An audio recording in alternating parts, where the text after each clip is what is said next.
Cell phones are cost-effective, portable, and students love them.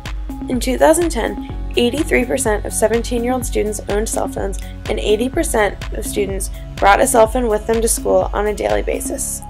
Cell phones are a student-owned device. Phones are often just as effective as another technology a school would have purchased, but this way the school can save that money.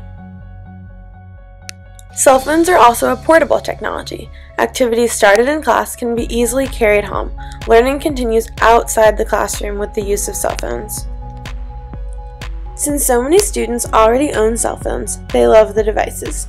Teachers should maximize on this natural affinity to turn a fun toy into an educational resource.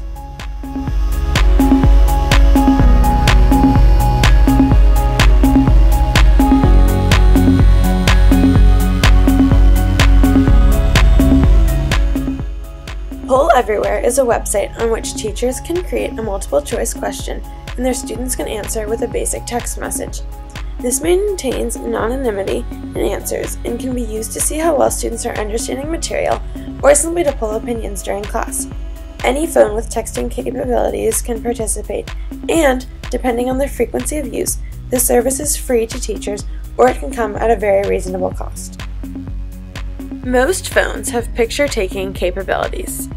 This feature has proven especially useful in ESL and foreign language classrooms. Students can take pictures of items and scenes at home and in their community.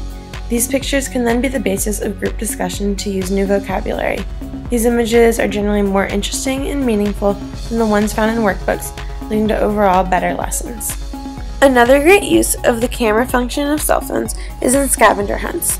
On field trips, students are frequently given worksheets to fill out. This activity is more interesting when they can use cell phones to communicate with their teachers and to take pictures of what they are finding. Smartphones are essentially miniature computers with the capacity for web browsing and note-taking. Anything that a student would have once looked up on their computer, they can now look up on their smartphones. Websites are accessible from these devices, and sometimes the websites even have special mobile-friendly versions or apps. So many apps are specifically educational that the App Store has an entire category devoted to them. Students can use apps to do anything from learning letters, practicing math and reading, to memorizing historical facts, and even completing simulated chemistry experiments.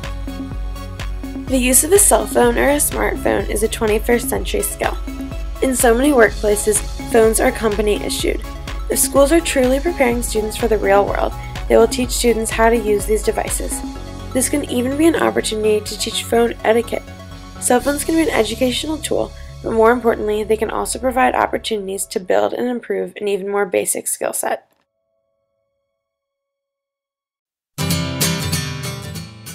There is testimony from countless teachers about the successes they experienced in their own classrooms. Liz Kolb, who is considered the expert in the field on cell phones in education and is a strong supporter of their use, was even once adamantly opposed. Teachers have generally known that their students gain a better understanding of material the more time they spend with it. Cell phones were a special situation because students generally enjoyed these activities, and so they were voluntarily spending more time on them, and it was having positive results. Some research has also supported these experiences. Qualcomm Incorporated's Wireless Reach initiative is attempting to bridge the digital divide by giving cell phones to low-income students. Through Project Connect, 9th graders in a few North Carolina schools were given cell phones. The idea is that these students can stay better connected with their classmates once they're at home. In addition, these phones can connect students to the internet outside of school, when many low-income students would otherwise lack that online connection. There was an average of a 30% increase on these students' standardized test scores, which is being attributed to the addition of the cell phones. Since this program was deemed so successful, it has been expanded to 3 states and to the 8th through 12th grades.